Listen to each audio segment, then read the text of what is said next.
Hey everyone, it's Rob B here with Rob D, and you are listening to the Property Podcast. This week, we pick out the areas you must not invest in 2024, and we're going to wind up and annoy about 57% of the nation.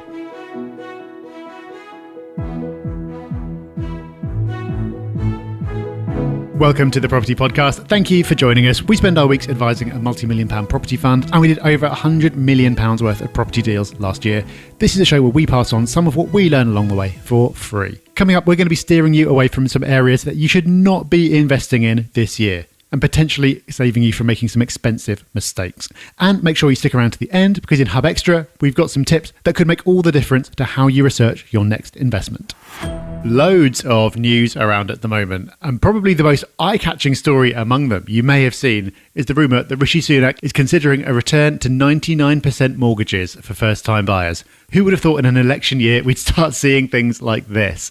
So this would basically be a return of the Help to Buy scheme, which is only just finished after about 10 years, but souped up even more so first-time buyers would only need a 1% deposit.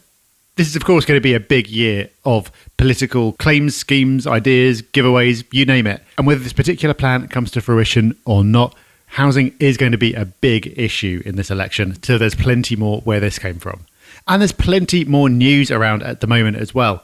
So next week is our monthly market update episode. Make sure you join us for that one, because there's absolutely loads happening that you need to know about as a property investor. So we're going to round all that up for you next week. Before we get into the main topic, an opportunity for you. Do you have an interesting property story? Now, you don't have to be a mogul. It might have been a project that you've done that's been quirky, or it may be that you're a property mogul and you've had vast experience over the years doing all different interesting things. We don't mind as long as it's interesting. And what is all this for? Well, it's for you to have the opportunity to feature in our brilliant Property Hub magazine. Yes, our Property Hub magazine comes out every other month. I'm sure you're a subscriber by now. Thousands of others are. But if you're not, go to propertyhub.net/subscribe. But if you have that interesting story and you want to get involved and potentially be featured in the magazine, well, we'd love to hear from you. Please email Chantel, our editor, at magazine@propertyhub.net. So that's magazine@propertyhub.net. Drop her a message. She'll review your story, and you soon could be magazine famous. Wow. One day, Rob, we may even get featured. It's no secret that where you invest when it comes to property is critical. And in last week's episode, we talked about our 5 hotspots for 2024. So do go back and check that one out if you're looking for some ideas. But equally important is where not to invest. Where should you be avoiding in 2024? That's what we're going to be talking about today. We picked out 5 areas that we believe you should be steering well clear of. So let's get things kicked off and give you the first area on our list. And number 1 on our list of places to avoid is Brighton. Yes, beautiful Brighton. A popular seaside destination, yes, but not a great place to invest right now. And that's for a few reasons. The first of which is Brighton did really well during and after the pandemic because, understandably, people went, right, okay, I want space, I want to get out there, and one of the areas to benefit was Brighton. So property prices really pushed on in Brighton. It outperformed many other areas. But it's overdone it, it's overcooked now. And in Brighton, we see property prices softening, if not falling this year. So Brighton is an area that may be a great place for some people to live, but as a property investment option right now, it's not one we'd be doing. The next area we've picked out is the Lake District. But by the same logic, you could also say the Peak District, North Wales and the southwest of England. What have they all got in common? Well, they're lovely holiday spots. But that is precisely what makes them a poor investment this year. Because just like the pandemic race for space has played out, so has the holiday let trend. We've seen a boom in holiday accommodation for several reasons. 1, it has better tax treatment, which helps. 2, lots of people moved in that direction during the pandemic. And 3, there was more demand because more people were taking holidays in the UK. But while the UK is still a great place to take holidays, well, there's a whole big world out there as well. And international travel is well and truly back, which means demand is down. And I'm seeing mentions and signs popping up in lots of places that holiday lets are starting to struggle. Not the best ones, of course, not the ones in the best locations that have got the best reviews and everything else, but the more marginal ones are starting to struggle.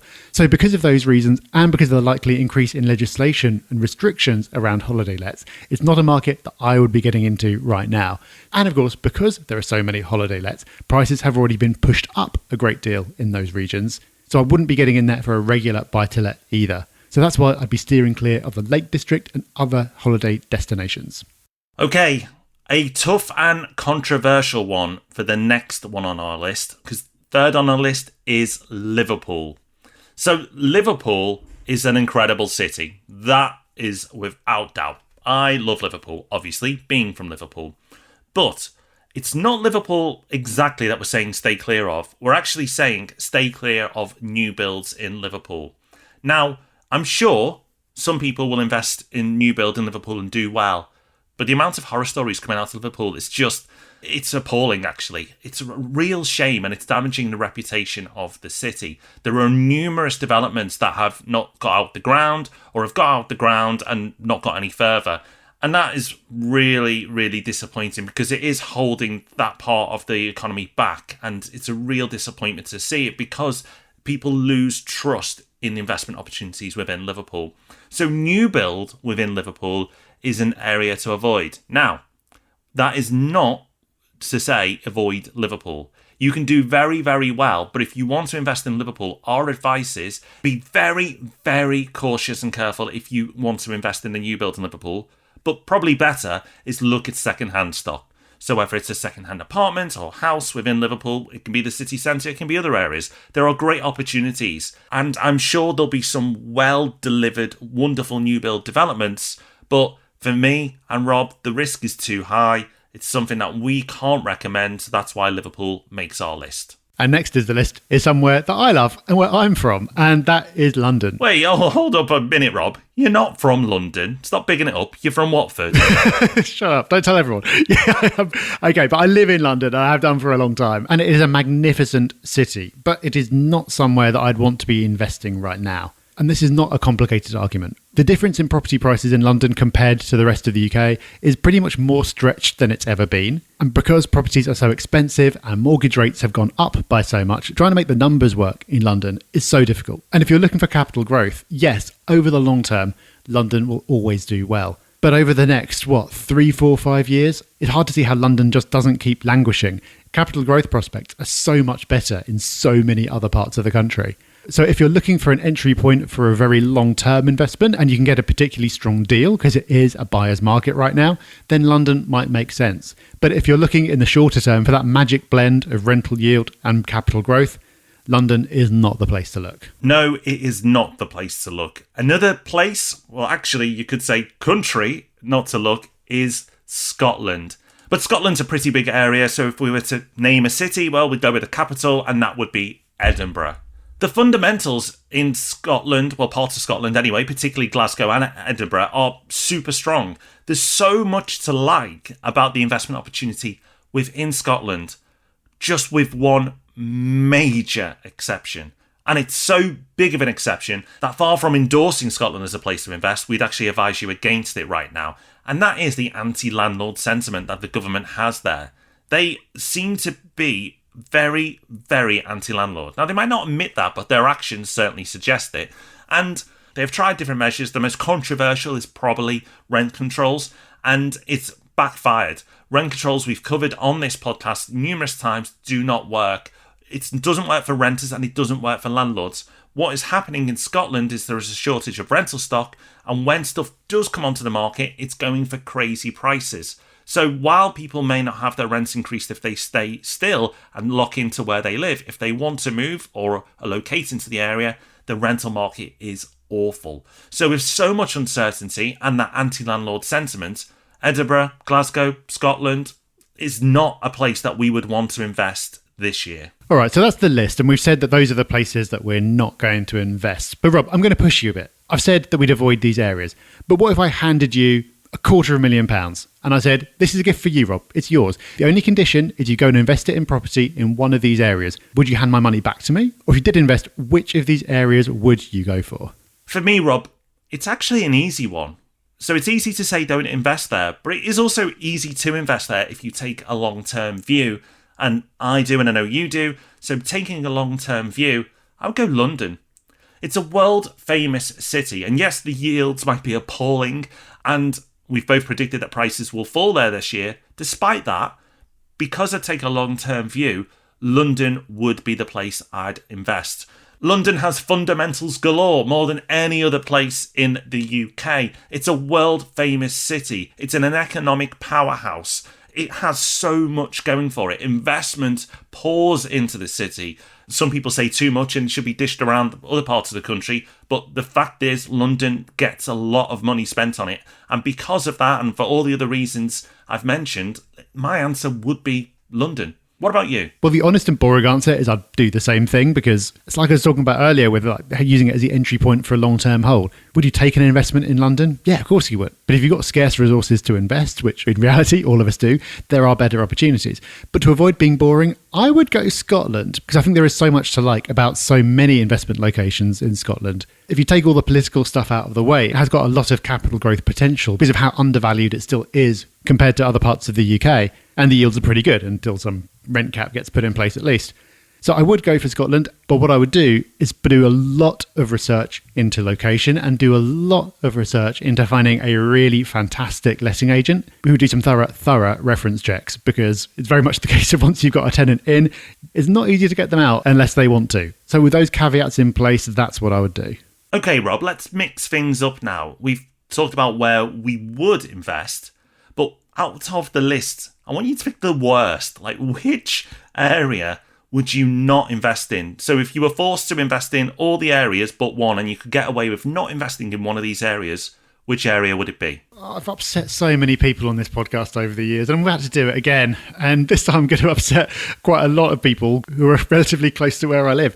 But it would have to be Brighton. I'm really sorry. I've got friends who live in Brighton. We've got members of the Property Hub team who live in Brighton. But the reason I wouldn't do it is that for me, it's got all the disadvantages of London in terms of the dynamics of property, without it being the economic powerhouse, without the potential for it to bounce back super quickly from a crash, without having the global city appeal. I'm picking on Brighton, but hopefully you can see that there's lots of other names that could stand in for Brighton. It's not specifically this one place is terrible. It's about the logic behind the investment case. But I'm not going to name any other places because that'll just make it worse. So Brighton would be my pick. Rob, I'm going to have to hand it over to you, and I'm hoping you can make everyone forget what I've just said by saying something even more extreme and upsetting to a large number of people. I knew this would get thrown back at me, and my answer might surprise you, but I would pick new builds in Liverpool. I just feel the risk there is so high that it's just not worth it. A lot of these other areas, if you invest and do poorly, yeah, you might not do so well. Yes, your asset might go down in value in the short term, but over the long term, as we know, property will reward you, even if you pick a bad area right now. But if you pick the wrong investment scheme and that investment scheme goes pop, you don't lose a bit of money. Potentially, you could lose all your money that you've put in. And that, for me, is a huge risk. So reluctantly, my pick would be Liverpool new builds. And when I say new builds, what I'm really meaning is off-plan. If the property is new, then it's probably fine. But it's off-plan opportunities that haven't even started yet. That's where I would be cautious. But, like I've said, if you do your research, there are going to be good schemes in Liverpool. It's not to say all off-plan schemes in Liverpool are avoids. It's just that some of them will be, and it's knowing which ones are good and which ones aren't. So if you're going to push forward with an investment in an off-plan property in Liverpool, then make sure you've done a lot of research and you've got really good solicitors, independent solicitors looking at it for you as well. Well, we'd already claimed you in the south anyway, but now you can definitely never go home. But even so, I'm concerned that we haven't upset quite enough people yet. So we've got a list of 5. Let's make it a list of 6. Rob, if you had to add an extra area to this list that's not on there already, what would it be? If I had to add an extra area, I would probably make it the home counties or the southeast of England. So basically the areas around London. London, as I've already said, has got the fundamentals, world famous city, all the rest of it. The southeast, the areas that you can commute into London from, all benefit from those fundamentals, but they don't have those fundamentals themselves. So it's like a London light. They have benefits of being commuting areas into London, but they don't have those benefits directly on the doorstep. So the home counties have also seen property prices push up because people moved out of London as well. So similar to Brighton, maybe not quite as extreme. And for that reason, I would add the southeast to the list if I had to pick a sixth area. Great. So if I'm adding it all up, we've now upset the whole of London, everywhere within an hour of London, the whole of the south coast, a major northern city, everywhere you might go on holiday, and the whole of Scotland. You can't say we haven't narrowed it down. No, Rob, I feel like we've been pretty brutal. It's not meant to be an episode where we pick on different areas. But as we've gone down this path, let's finish the journey. And where would you pick? What area would you add to the list? Where else are we going to annoy? Well, just to round it off and make sure I really don't have anywhere to escape to, I'm going to pick the whole of the southwest. But this is a fundamentals argument, and it's about investment strategy, right? So when we were talking about our hotspots last week, we're talking about areas that are fundamentally strong, well-connected, lots going on, lots of new development happening, things that are going to push prices up because we're greedy. We want to get a good yield today, and we want to get growth over the next few years.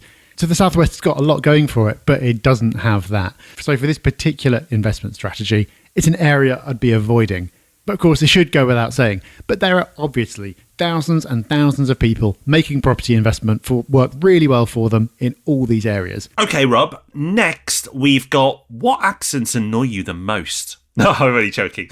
And hopefully you realise that we brought a bit of humour here, and this is not us picking on areas. You shouldn't be emotional around these things. And I'm sure most of you listening are absolutely fine with what we've said today. Although sometimes if you pick on an area, people get quite rattled. And that is not the point here. The point is, it doesn't matter if an area you particularly like personally is not viewed by us as a good investment opportunity. And furthermore, you can do very well in all the areas we've listed if you work that bit harder. It's not to say you can't do a good investment in those areas. There's just easier places to get a better deal, and we've listed those last week. But if you are determined to invest in one of the areas we've listed, then I'm sure you'll do well, because just putting that extra effort in will make you outperform the average investor. So don't lose sleep over what we've given you. It's just a bit of fun. We do believe in everything we've said, but it doesn't mean that those areas are bad places to live or bad places to visit. It's just that they're not the places we would invest in 2024.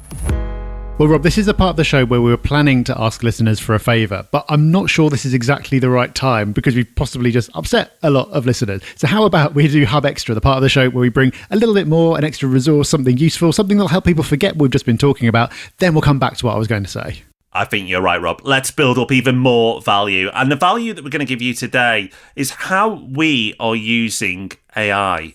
Now, AI is an incredible tool, but I think for a lot of people it's overwhelming because there's so much you can do with it. Now, we don't just limit ourselves to what we're about to talk about, but I don't think a lot of people are using it for this reason. So that's why we wanted to share with you how Rob and I are using ChatGPT. Now, we both have the premium version, so that gives us access to ChatGPT 4. So this really works best when you have that. But if you have it, this is a great tool. And what we do a lot of on ChatGPT 4 is research. You can do incredible research with ChatGPT. For example, if you are researching a particular area to invest in, you have to then Google different things, go in, search for it, go through different links, read through each of those blogs. It's time consuming. ChatGPT makes it a lot easier. You can tell it to go and source the internet for information, and the prompting is so key. We've talked about this before, but it's so important that you give good prompting with ChatGPT. But one way I've approached it is to say, I want to write an investment report on this area. Please give me the structure for the investment report. So it gives you the structure. So it'll talk about the introduction, it will talk about like fundamentals, transport links, future investment, all those type of things. If it doesn't list it, give it a prompt, say, make sure you include things like investments into the area, the rental market, etc. Once you've got that template, then go back and say, I'd like you, by using the internet, to complete section 1, or the introduction, whatever it might be, of that report. You can't tell it to do the whole report, it'll overwhelm it. So you just go section by section and it'll go and find it. And it is so good at what it does. It takes a fraction of the time. And it will give you, if you've told it to use the internet for sources, it will give you those sources in the information. It's brilliant. I want to give you a word of warning though. It's not always brilliant. It can get confused. And an example of this is when I tried this with researching Halifax on ChatGPT-4, it really struggled. And it struggled for a couple of reasons. Even though I told it I wanted the report on Halifax, UK, it gave me lots of information on Halifax, UK, but it started to feed in information from Halifax in Canada. And then it also started to get confused by the fact that Halifax Building Society puts data out on property.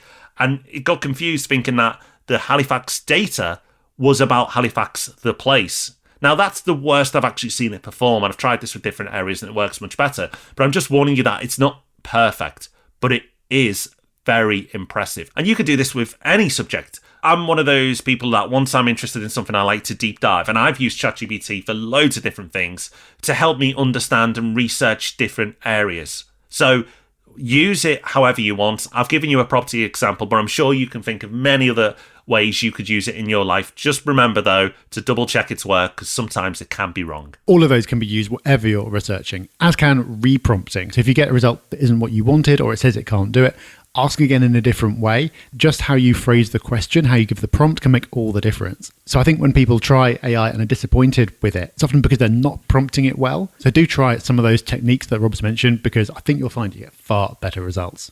Okay, I think we've put the memory of the main body of this episode behind us now, so I can reach out my hand and make a handshake deal with you. So if you're new here, this is one of the first times you've listened, you get a pass.